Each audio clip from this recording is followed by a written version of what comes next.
نبی کریم صلی اللہ علیہ وسلم سے محبت۔ انس رضی اللہ عنہ روایت کرتے ہیں کہ رسول اللہ صلی اللہ علیہ وسلم نے فرمایا، تم میں سے کوئی مومن نہیں ہو سکتا، یعنی اس کا ایمان ہی کامل نہیں، یہاں تک کہ میں اس کو، اس کے والد اور اس میں والدہ بھی شامل ہے، اور اس کی اولاد چاہے بیٹے ہوں یا بیٹیاں، اور باقی تمام لوگوں سے زیادہ محبوب نہ ہو جاؤں۔ تو ایک مومن ہونے کی حیثیت سے ہمارا فرض بنتا ہے کہ ہم اللہ کے رسول صلی اللہ علیہ وسلم کو ہر رشتے سے بڑھ کر چاہنے والے ہوں۔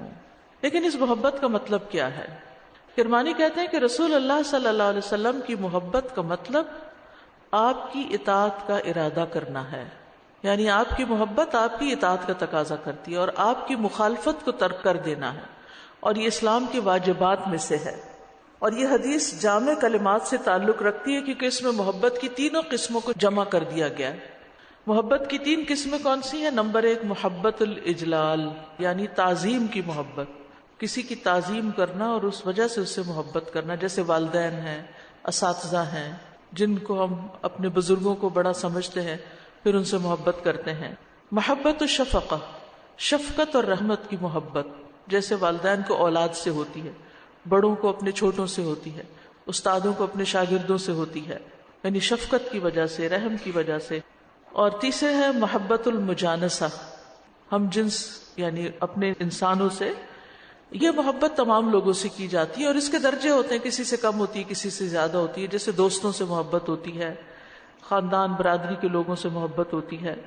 تو نبی صلی اللہ علیہ وسلم کی محبت میں یہ تینوں چیزیں شامل ہوں گی، یعنی ساری محبتیں جمع ہوں گی وہاں، یعنی تمام انسانوں سے بھی بڑھ کے محبت کرنی ہے، اپنی اولاد سے بھی بڑھ کے محبت کرنی ہے، اور اپنے والدین سے بھی بڑھ کے یعنی بڑے ہوں چھوٹے ہوں برابر کے ہوں، کسی سے بھی کوئی محبت ہو، اس محبت سے بڑھ کر آپ کی محبت ہو۔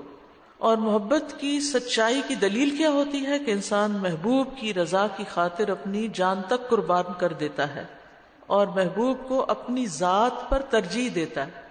نبی صلی اللہ علیہ وسلم کی محبت کے بارے میں قرآن مجید میں بھی آیات آتی ہیں، جیسے سورۃ التوبہ کی آیت نمبر 24، اے نبی صلی اللہ علیہ وسلم آپ مسلمانوں سے کہہ دیجئے، اگر تمہیں اپنے باپ، اپنے بیٹے، اپنے بھائی، اپنی بیویاں، اپنے کنبے والے اور وہ مال جو تم نے کمائے اور تجارت جس کے مندہ پڑ جانے سے تم خوف کھاتے ہو، اور تمہارے مکان جو تمہیں بہت پسند ہیں، جن پہ تم راضی ہو گئے ہو، اللہ اور اس کے رسول اور اس کی راہ میں جہاد کرنے سے زیادہ محبوب ہیں، تو انتظار کرو یہاں تک کہ اللہ اپنا حکم لے آئے، اور اللہ نافرمان لوگوں کو ہدایت نہیں دیتا۔ اس سے کیا پتہ چلتا ہے کہ اللہ اور اس کے رسول اور اللہ کے رستے میں نکلنے کی جو فضیلت ہے یا جو محبت ہے، وہ دنیا کی ہر چیز سے زیادہ، ہر رشتے سے زیادہ اور مال سے زیادہ، ہر وہ چیز جو ہماری دلچسپی کا باعث ہے اس سے زیادہ ہونی چاہیے، کہ ہم کسی بھی چیز میں مشغول ہوں، جب اللہ اور اس کے رسول کی پکار آئے تو ہم ان چیزوں کو چھوڑ کے اٹھ جائیں، چاہے نماز کی پکار ہے یا اللہ کے راستے میں نکلنے کی پکار ہے، یا کسی کام کا حکم دیا جا رہا ہے یا کسی چیز سے روکا جا رہا ہے، تو اس چیز میں ہم لبیک کہنے والے ہوں، فوراً آگے بڑھ جانے والے ہوں۔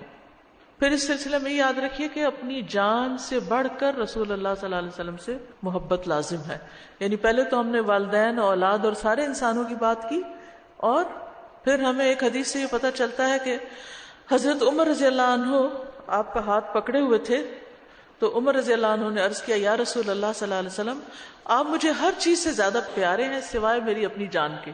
تو آپ نے فرمایا، سوچ لو عمر، اس ذات کی قسم جس کے ہاتھ میں میری جان ہے، تمہارا ایمان اس وقت تک مکمل نہیں ہو سکتا جب تک میں تمہیں تمہاری اپنی جان سے بھی زیادہ محبوب نہ ہو جاؤں۔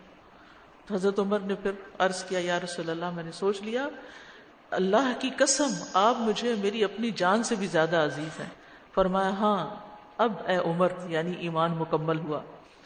پھر اسی طرح یہ ہے کہ نبی صلی اللہ علیہ وسلم کی محبت ایمان کی حلاوت عطا کرتی ہے، یعنی یہ محبت جو ہے اس کے اندر ایک خاص مٹھاس ہے، اور پھر یہ آپ کا ساتھ پانے کا ذریعہ ہے، یعنی قیامت کے دن ہم اس وقت آپ کے ساتھ ہوں گے جب آپ سے محبت کرتے ہوں گے۔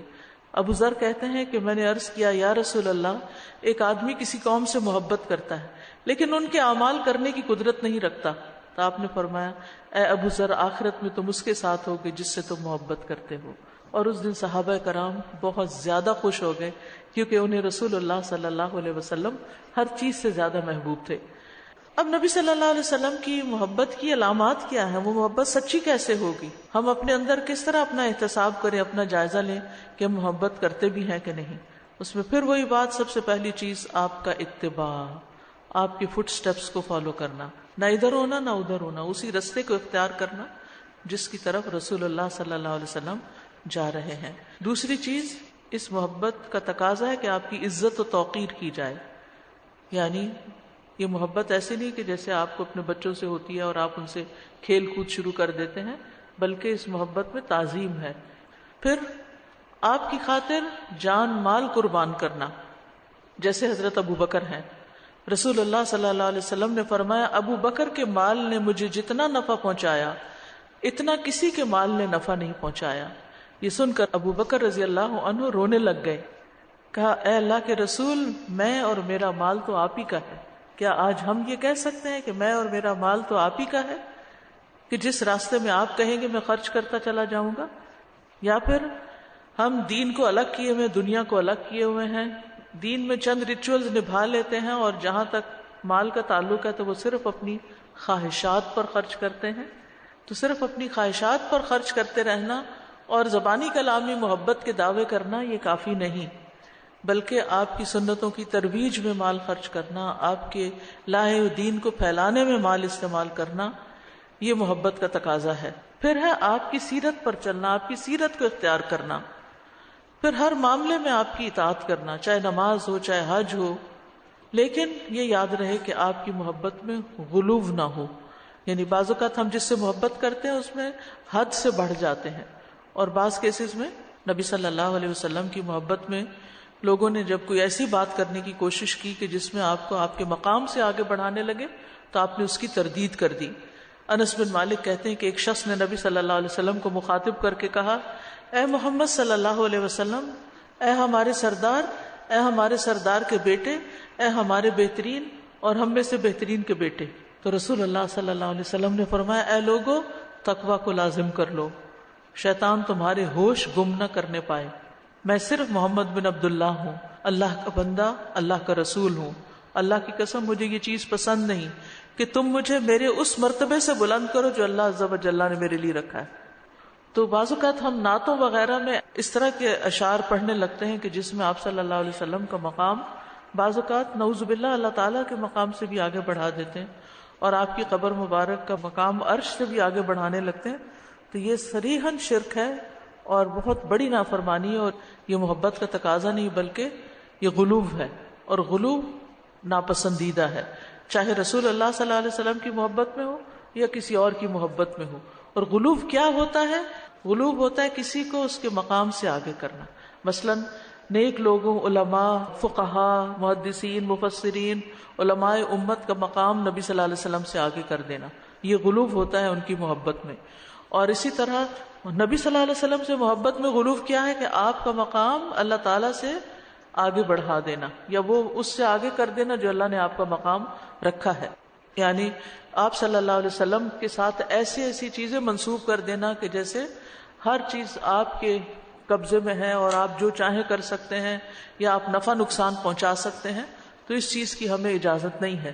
تو محبت کرنا لازم ہے لیکن غلو کرنا ناپسندیدہ ہے. یہ بات یاد رکھیے گا، کیونکہ بہت سے لوگ اس چیز کو سمجھتے نہیں اور وہ محبت میں اتنے آگے بڑھ جاتے ہیں، عقیدت میں اتنے آگے بڑھ جاتے ہیں کہ اللہ تعالیٰ کو ناراض کرنے والی باتیں کرنے لگتے ہیں. تو اعتدال ضروری ہے ہر محبت میں، اور خصوصاً نبی صلی اللہ علیہ وسلم کی محبت میں.